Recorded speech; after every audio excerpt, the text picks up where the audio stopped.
Hi, my name is Jeremy and I'm going to explain Dipylidium caninum.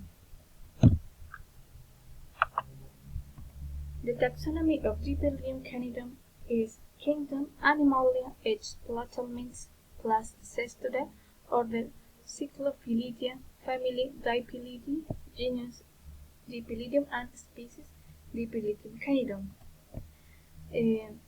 This Cestoda is heteroxenic because it uses a biological factor and the human is the accidental host. Before to explain all the cycle of the Dipylidium caninum, I'm going to explain some points.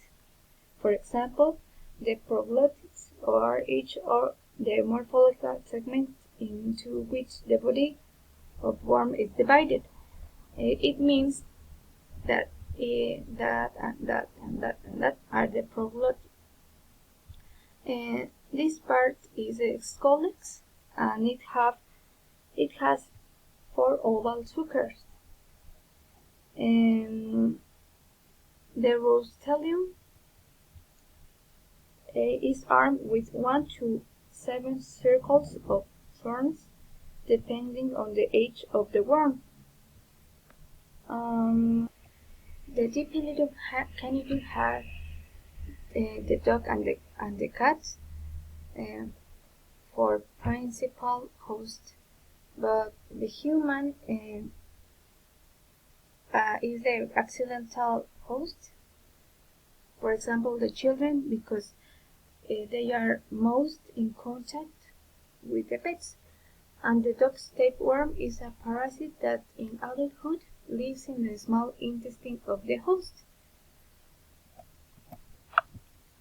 In the nutrition of Dipylidium caninum, we have that in the altitude stage, the mouth apparatus is shaped like a siphon capable only for fluids such as blood, because the scolex is in the small intestine, and in the small intestine the Dipylidium caninum can eat the blood.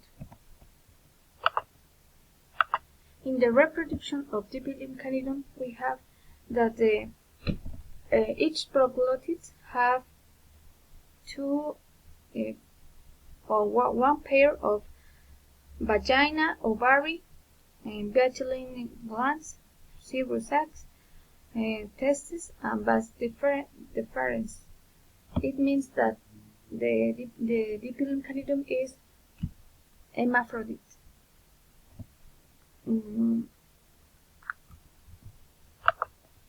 Now we have, for example, the genital pore, the vagina, the ovary, the testes, and genital pore, cervix, and pouch.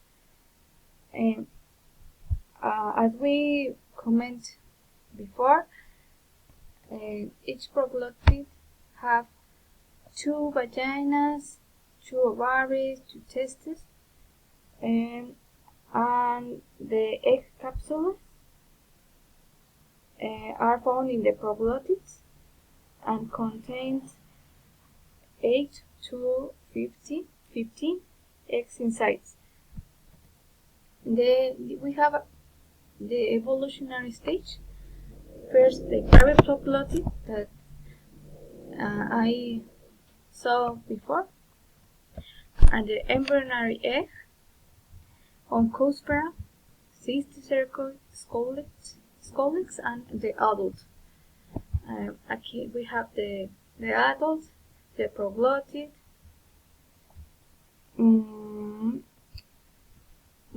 We have more. In this image, we can see the cross section of a Dipylidium caninum proglottid and stained with H&E in 100 magnification, and in this place we have Dipylidium caninum in 1000 magnification. Talking about the cycle of the Dipylidium caninum, in the first point we have that the proglottids are placed intact in the feces or emerge from perianal region of either animal or human host. Then, in the environmental, the proglottids disintegrate and release egg packets which are occasionally found in the feces. Then, the intermediate hosts that are the flea and in the larval stage, for example, Xenocephalis canis and Cephalist and Publix irritans ingest the packets. The oncospora within relates to the larval flea intestine.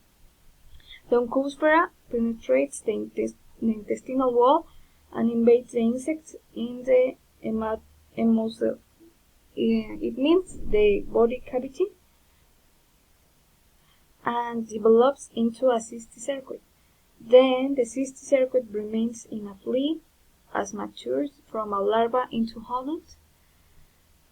And then the definitive host is infected by ingesting flea and containing cystic circuits. Cats and dogs can harbor fleas infectious to human.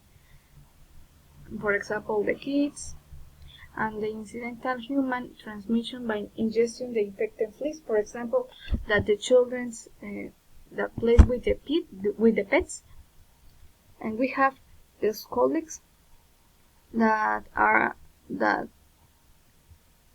eat in the small intestine, and the cycle repeats and repeats and repeats in the cat and the dog and the human. The clinical manifestation of Dipylidium caninum are diarrhea, vomiting, abdominal pain, and anal pleuritis.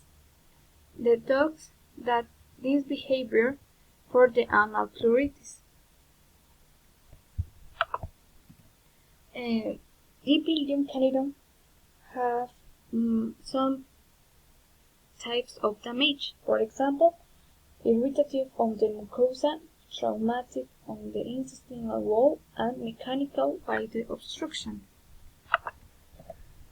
The diagnostic of the Dipylidium caninum is made by demonstrating the typical proglottids or egg packets in the stool of the environments. This is a proglottid, and the treatment for Dipylidium caninum is parasequent, 10 mg per kilogram in a single dose, albendazole, and ectoparasite control. Talking about the Dipylidium caninum in Colombia, I found a case in Cundinamarca in the Colombian Association of Parasitology and Tropical Medicine. The article says that in this case in Cundinamarca, 7% of the cases have Dipylidium caninum. In examples of real cases of Dipylidium caninum, we have this, that 3 dogs about 1 year of age have the diarrhea and present the clinical manifestation of the Dipylidium caninum.